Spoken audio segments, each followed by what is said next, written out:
نحمده ونصلی علی رسولہ الکریم۔ الحمدللہ ہماری گزشتہ ربوبیت کے اوپر جو اقساط گزری ہیں، مختلف قسطیں، اس میں آپ لوگوں کو اچھی طرح گہرائی سے اس کا مفہوم واضح ہو گیا ہوگا۔ اب اس سلسلے کی تقریباً یہ آخری گفتگو ہے۔ اس کو پھر اس کا اختتام کر کے اس کے بعد والی ویڈیو میں ہم انشاءاللہ وہ سب کچھ درس کریں گے کہ اب اس زمانے میں جو بے دینی کا زمانہ ہے، ظلمتوں کا زمانہ ہے، اور اللہ تعالیٰ کی نافرمانیوں کی چاروں طرف کثرت ہے، اس زمانے میں بھی اگر کچھ لوگ یہ عزم اور ارادہ لے کے کھڑے ہوتے ہیں کہ ہمیں اپنے رب سے جڑنا ہے، چاہے ہمیں اپنی دنیا کی کسی بھی چیز کو آگے پیچھے کرنا پڑے ہم کریں گے، لیکن اللہ سے جڑنا ہے، اللہ کے خزانوں سے براہ راست فائدہ اٹھانے پر آنا ہے، تو ان کے لیے یہ کچھ اور چیزیں ہم ابھی عرض کر دیتے ہیں۔ جیسے میں نے پہلے عرض کیا تھا، ہم قرآن اور حدیث سے رہنمائی بھی لیں گے، اور کچھ واقعات اور کچھ اقوال بزرگوں کے وہ بھی عرض کریں گے۔ آج کی ہم گفتگو کا آغاز قرآن کی ایک آیت سے کرتے ہیں۔ میں فرمایا من کانا یرید حرث الآخرۃ نزد لہ بحرثہ ومن کانا یرید حرث الدنیا نؤتہ منہا وما لہ فی الآخرۃ من نصیب۔ اس کا ترجمہ یہ ہے کہ جو شخص آخرت کی کھیتی کا طالب ہو، ہم اس کی کھیتی میں ترقی دیں گے، اور جو دنیا کی کھیتی کا طالب ہو، ہم اس کو کچھ دنیا دے دیں گے اور آخرت میں اس کا کچھ حصہ نہیں۔ یہ 25ویں پارے کا چوتھا رکوع ہے۔ اس کی تشریح میں اس طرح بیان کیا جاتا ہے کہ جو مسلمان آخرت کو اپنا نصب العین بنا لیتا ہے، اللہ جل شانہ اس کے دل کو غنی فرما دیتے ہیں، اور دنیا ذلیل ہو کر اس کے پاس آتی ہے، اور جو شخص دنیا کو اپنا نصب العین قرار دیتا ہے، پریشانیوں میں مبتلا ہوتا ہے، اور دنیا میں جتنا حصہ مقدر ہو چکا ہے اس سے زیادہ ملتا ہی نہیں۔ نبی کریم صلی اللہ علیہ وسلم نے اس آیت پاک کو تلاوت فرما کر ارشاد فرمایا کہ اللہ جل شانہ کا ارشاد ہے، جب اس طرح کا جملہ آ جائے نا بیچ میں، تو اس کو حدیث قدسی کہتے ہیں۔ یعنی ہے تو یہ حدیث کی کیٹیگری میں، لیکن اللہ پاک کے براہ راست الفاظ نقل کیے جاتے ہیں تو اس کو حدیث قدسی، جس کا کہ عام حدیث کے مقابلے میں بڑا درجہ ہے۔ اللہ جل شانہ کا ارشاد ہے کہ اے ابن آدم، تو میری عبادت کے لیے فارغ ہو جا، میں تیرے سینے کو تفکرات سے خالی کر دوں گا اور تیرے فقر کو ہٹا دوں گا، ورنہ تیرے دل میں سینکڑوں طرح کے مشاغل بھر دوں گا اور تیرا فقر بند نہیں کروں گا۔ یہ کتنی اہم ہمارے لیے بات ہے کہ اللہ جل شانہ اتنا کھلم کھلا وہ بیان فرما رہے ہیں، اور گزشتہ جتنی قسطوں میں ہم نے باتیں کی ہیں وہ ساری انعامات کی باتیں کی ہیں، برکتوں کی باتیں کی ہیں، اور بشارت کی باتیں کی ہیں، لیکن یہ حدیث جو ہے اس میں خوشخبری کے ساتھ تھوڑا سا وعید بھی ہے۔ وعید اس کو کہتے ہیں کہ ڈرایا جانا، ڈرایا بھی گیا ہے کہ کرو گے تو یہ ہوگا جو کرنے کو کہا جا رہا ہے، جو یقین بنانے کو کہا جا رہا ہے، جو دل کی کیفیت بنانے کو کہا جا رہا ہے، اگر کرو گے تو یہ ہوگا، اور نہیں کرو گے تو پھر یہ بھی ہوگا۔ ہاں، ایسا فقر مسلط ہوگا کہ جو ہٹائے نہیں ہٹ سکے گا، چاہے مال کے پہاڑ لگے ہوئے ہوں انسان کے قبضے میں، تو فقر بند نہیں ہوگا۔ یہ اللہ تعالیٰ کا ہے فیصلہ ہے اور اعلان عام ہے۔ اب ہمیں یہ سوچنا ہے کہ ہم نے نعوذ باللہ اللہ سے کوئی لڑ تو سکتا نہیں ہے، کوئی جنگ تو کر نہیں سکتا، بھائی یہ سیدھی سیدھی بات ہے، بھائی اللہ کی مان لو۔ وہ جو پہلے ایک آیت میں نے عرض کی تھی نا، فَلْيَسْتَجِيبُوا لِي وَلْيُؤْمِنُوا بِي، وہ سارے اللہ کے احکامات کو، اندر کی لائن کے جو باطنی لائن کے ہیں وہ بھی، اور خارجی لائن کے اعضاء و جوارح سے جو بھی اللہ کے احکامات ہیں، جو چاہتے ہیں، جو مرضیات ہیں، ان کو پورا کرے۔ اس کے علاوہ ہمارے پاس آپشن کوئی نہیں ہے۔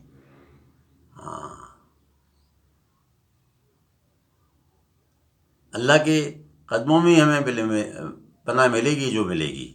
جو ملے گا اسی در سے ملے گا، کوئی اور در نہیں ہے ہمارے لیے۔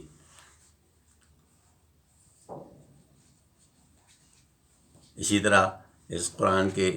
آیت کے بعد ایک حدیث میں آتا ہے، حضرت محمد صلی اللہ علیہ وسلم کا ارشاد ہے کہ اختار شانہ کا فرمان ہے، پھر وہ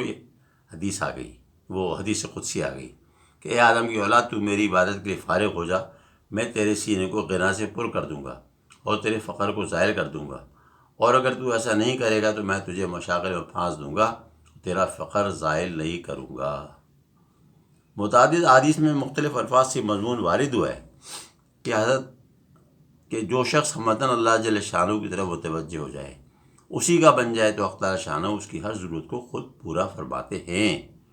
اور ایسی جگہ سے اس کو روزی عطا فرماتے ہیں کہ اس کو گمان بھی نہیں ہوتا۔ اور جو شخص دنیا کے پیچھے پڑ جاتا ہے، اسی کی فکر میں ہر وقت رہتا ہے، حق تعالی شانہ اس کو دنیا کے حوالے کر دیتے ہیں کہ تو دنیا سے نبٹ لے۔ حضرت انس رضی اللہ عنہ حضور اقدس صلی اللہ علیہ وسلم کا ارشاد نقل کرتے ہیں کہ جس شخص کی پوری توجہ اور آخری مقصد دنیا کمانا، اسی کے لیے سفر کرنا، اسی کا خیال دل میں رہنا، تو حق تعالی شانہ فقر و فاقے کا خوف اس کی آنکھ کے سامنے کر دیتے ہیں۔ ہر وقت اسے ڈرتا رہتا ہے کہ آمدنی تو بہت کم ہے، کیا ہوگا، کیوں کر گزر چلے گا، اور اس کے اوقات کو اسی فکر و تردد میں پریشان کر دیتے ہیں، اور ملتا اتنا ہی جتنا مقدر ہو چکا ہے۔ اور جس سے شخص کی توجہ اور حقیقی مقصد آخرت ہوتی ہے، اسی کے کاموں کے لیے سفر کرتا ہے، اسی کا خیال دل میں رہتا ہے، تو اللہ تعالی شانہ دنیا سے بے نیازی اور بے فکری اور استغنا اس کے سامنے کر دیتے ہیں، اور اس کے احوال کو مجتمع کر دیتے ہیں، اور دنیا خود بخود ذلیل ہو کر اس کے پاس آتی ہے۔ خود بخود ذلیل ہو کر آنے کا مطلب یہ ہے کہ جو چیز مقدر ہے وہ تو آ کر رہے گی، اس لیے کہ بہت سی احادیث میں یہ مضمون گزر چکا ہے۔ اور روزی خود آدمی کو ایسا تلاش کرتی ہے جیسا کہ موت آدمی کو تلاش کرتی ہے۔ جب روزی خود اس کی تلاش میں ہے اور اس کے پاس آنے پر مجبور ہے اور اس کی طرف سے استغنا ہے، تو وہ بہرحال اس کے پاس آ کر رہے گی۔ اس سے زیادہ ذلت کیا ہوگی کہ وہ اس کے پاس آئے، یعنی دنیا اس کے پاس آئے اور لاپرواہی برتے۔ آگے ایک اور بہت اہم حدیث ہے، اس کو بہت غور سے سنیں اور اس کو بار بار سنیں، بار بار سنیں، بار بار سنیں، کیونکہ اس میں اللہ پاک اپنا پورا نظام ربوبیت کو سمجھو مقید کر کے بتا رہے ہیں، اور تسلی دے رہے ہیں اور اطمینان دلا رہے ہیں۔ اللہ کرے ہمیں یہ اللہ کی تسلی دینا اور اطمینان دلانا ہمارے دل میں اتر جائے، اور ہم اس کو مضبوط پکڑ لیں۔ ایک حدیث میں حضور صلی اللہ علیہ وسلم کا ارشاد وارد ہوا ہے کہ جو شخص اس چیز کی طلب میں لگ جائے جو اللہ جل شانہ کے پاس ہے، جو میں بار بار کہہ رہا ہوں کہ اللہ کے خزانے چیزوں کے بھی ہیں اور حالات کے بھی ہیں، جو چیز چاہیے اللہ سے مانگو، جو حال چاہیے عزت کا، عافیت کا، راحت کا، وسعت کا، ثروت کا، شفا کا، وہ اللہ سے مانگو۔ جو شخص اس چیز کی طلب میں لگ جائے جو اللہ جل شانہ کے پاس ہے، آسمان اس کا سایہ ہو، زمین اس کا بستر ہو، دنیا کی کسی چیز کا اس کو فکر نہ ہو، تو ایسا شخص بغیر کھیتی کیے روٹی کھائے گا، بغیر باغ لگائے پھل کھائے گا۔ اللہ پر اس کا توکل ہو اور اس کی رضا کی جستجو میں لگا رہتا ہو، اللہ جل شانہ ساتوں آسمان اور ساتوں زمینوں کو اس کی روزی کا ذمہ دار بنا دیتے ہیں، اور وہ سب کے سب اس کو روزی پہنچانے میں کوشاں رہتے ہیں، اور اس کو حلال روزی پہنچانے میں کوتاہی نہیں کرتے۔ اور وہ بغیر حساب کے اپنی روزی پوری کر لیتا ہے۔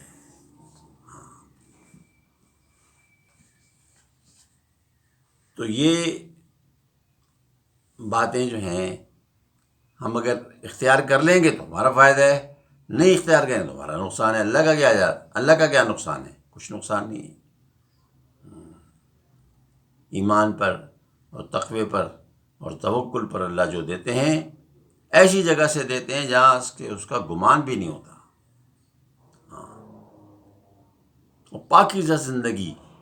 اس کو عطا فرماتے ہیں، پاکیزہ زندگی۔ جیسے قرآن کی ایک آیت ہے،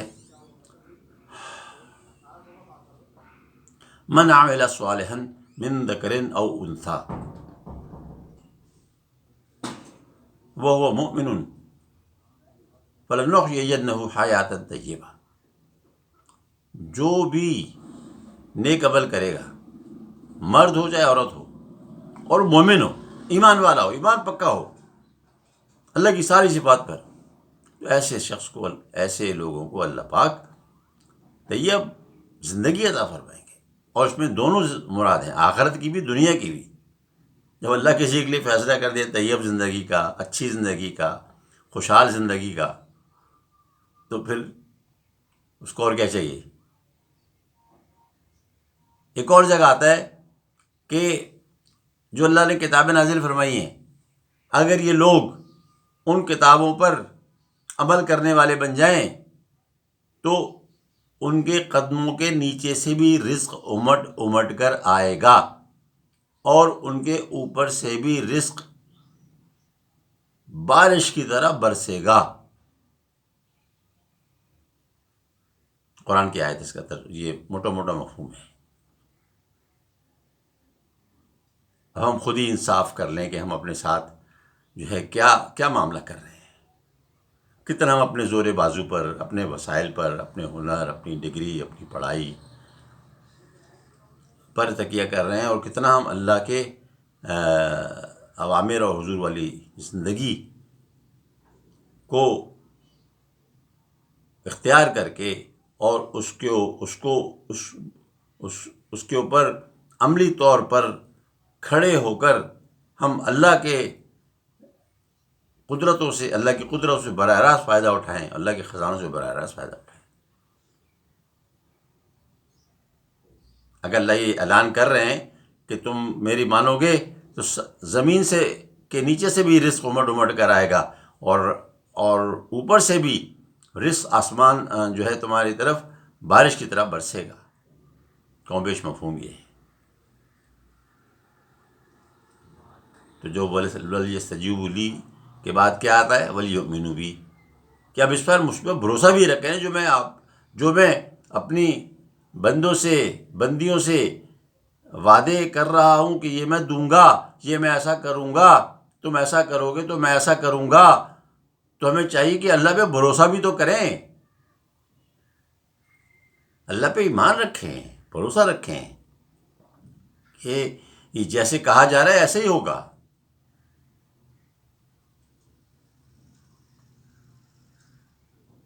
تو آج کی گفتگو کو ہم اس پر ختم کرتے ہیں، اور انشاءاللہ اگلی ویڈیو میں ہم سارے اعمال، اذکار اور مسنون دعائیں اور چیزیں جو کتابوں سے ثابت ہیں وہ ہم انشاءاللہ عرض کر دیں گے، اس کو نوٹ کر لیجئے گا، اس پر عمل کریں، اور یہ ساری باتیں جو آپ سے کی جا رہی ہیں اور جو اگلی ویڈیو میں آئیں گی اس کو جو ہے فالو بھی کریں، لائک بھی کریں، اور شیئر بھی کریں، سبسکرائب بھی کریں ویڈیوز کو، اور زیادہ زیادہ شیئر کریں۔ وآخر دعوانا ان الحمد للہ رب العالمین۔